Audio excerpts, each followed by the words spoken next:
Menjelaskan Lost Media. The Beatles Carnival of Light. Tahun 1967, The Beatles membuat lagu eksperimental berdurasi 14 menit yang hanya direkam satu kali, berjudul Carnival of Light, dan baru dimainkan di 2 acara.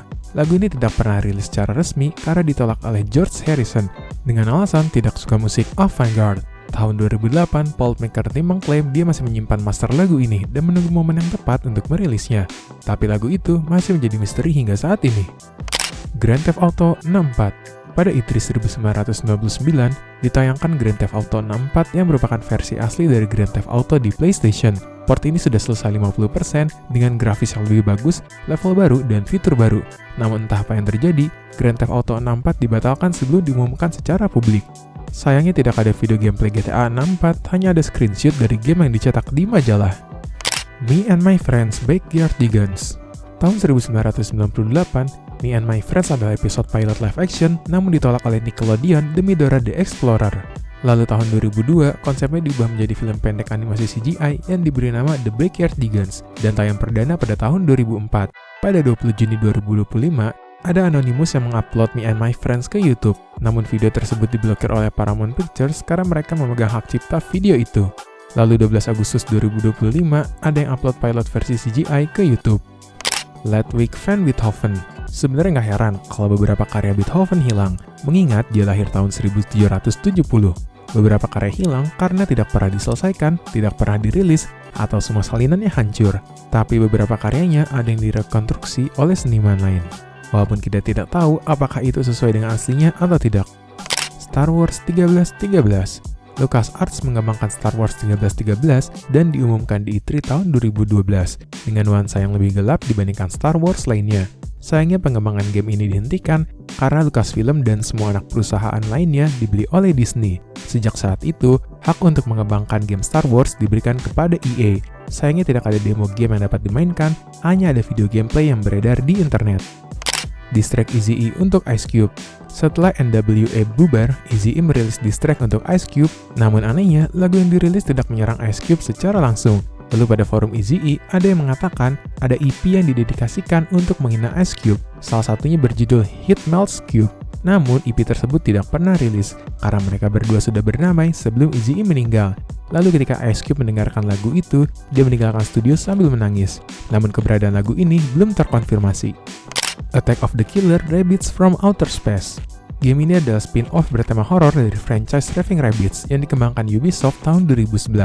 Lalu nama game ini diubah menjadi Killer Freaks from Outer Space untuk memisahkannya dari franchise Raving Rabbids karena game ini tidak ramah untuk anak-anak. Namun game ini berakhir dibatalkan karena dianggap tidak cocok untuk Wii U. Akhirnya game ini diubah menjadi Zombie U untuk Wii U dan Zombie ketika rilis untuk konsol lain dan PC. Namun hingga saat ini, tidak ada yang pernah menemukan demo Killer Freaks. Lagu XXXTentacion yang hilang. X sudah membuat musik sejak tahun 2013, setelah dibebaskan dari penjara remaja. Semua lagunya diupload ke SoundCloud, dan tahun 2017 dia merilis album pertamanya. Dia sering menghapus beberapa lagunya selama beberapa jam, hari, atau menit setelah dirilis, karena tidak menyukai lagunya. Hal ini menyebabkan banyak lagunya yang hilang pada awal karirnya.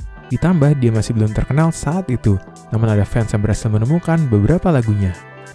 Drake and Josh Pilot. Drake and Josh adalah sitcom yang tayang perdana di Nickelodeon pada 11 Januari 2004, dan banyak yang menganggap episode pertama sitcom ini adalah pilot. Tapi sebenarnya ada pilot yang sudah dibuat sejak tahun 2002, namun tidak pernah ditayangkan. Alur ceritanya sama, namun beberapa karakter diperankan oleh aktor yang berbeda. Full video pilot ini belum pernah beredar, hanya ada kompilasi cuplikan dari pilot yang tidak pernah tayang, dan beberapa screenshots. Maze of Blues. Ini adalah film animasi pendek tentang rocker tua yang sudah melewati masa jayanya, dan mengira dirinya Elvis. Animasi ini dibuat oleh Van Partible tahun 1993 untuk proyek tesis sarjananya yang pada akhirnya menjadi acara di Cartoon Network berjudul Johnny Bravo.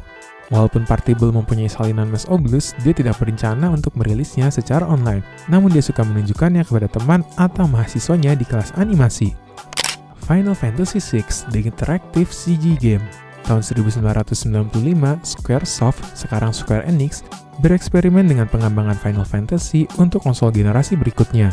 Hasil eksperimennya adalah demo Final Fantasy VI The Interactive CG Game, atau lebih dikenal Final Fantasy 64. Karena saat itu, majalah Game Fan mengklaim demo tersebut diambil dari Final Fantasy yang dikembangkan untuk Nintendo 64. Padahal untuk PlayStation, demo ini muncul di SIGGRAPH 95 tapi hilang sejak saat itu dan tidak pernah ada yang menemukan.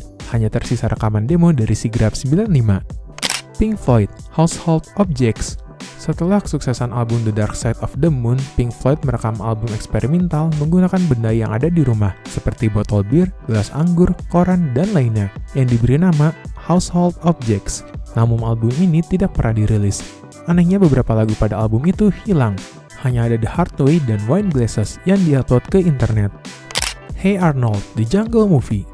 Ini adalah film animasi layar lebar yang direncanakan rilis pada tahun 2002, namun dibatalkan karena Nickelodeon memutuskan merilis Arnold Save the Neighborhood. Lalu tahun 2017, Nickelodeon merilis film ini sebagai film televisi.